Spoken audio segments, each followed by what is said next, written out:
Let's talk about art in times of trouble. Let's talk about imagination in times of isolation. Let's talk about creating something at times when it seems that everything is falling apart. Let's talk about Henri Matisse, a great artist, and the something that he made at one of the toughest times in his life and one of the toughest times in the 20th century. I'm Justin Paton. I'm one of the head curators at the Art Gallery of New South Wales, but I'm not at the Art Gallery of New South Wales. I'm here in one of my favourite places to be. It's our big, beautifully conditioned art storage facility. It's a secret location. I've always wanted to say that on a gallery video. And we're here for a reason. Because with this virus thing swimming around, you can't get to the art. We want to bring the art to you and remind you that there are some human beings at home. So let's go.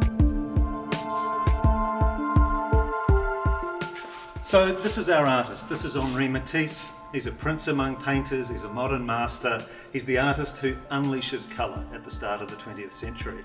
But in 1941, something slams Matisse up against the fragility, the precariousness of life. Beyond the studio, war is devastating Europe.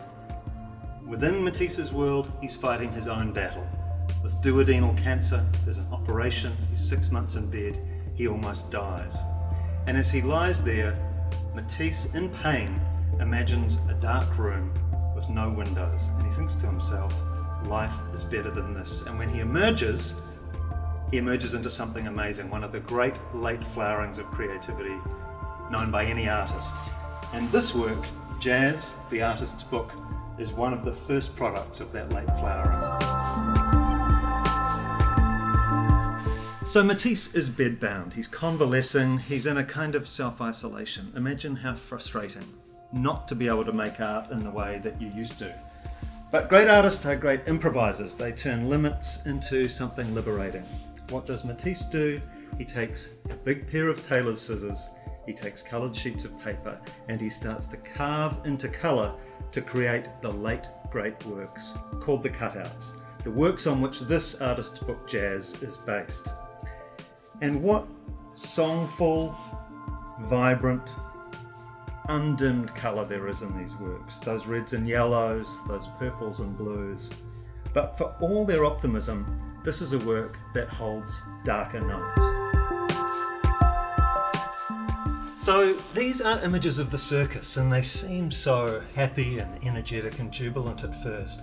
But the more you look, the more you see these undertones of melancholy and anxiety. Look at the sword swallower on the far side who's gagging on this bouquet of blades, or the white elephant here, as Matisse described him, balancing on his ball in front of the crowds, but with these spears of red slicing through him. So it's as if Matisse is thinking to himself through the metaphor of the circus about what it is to perform, to be an artist, to stand on stage and put yourself out there.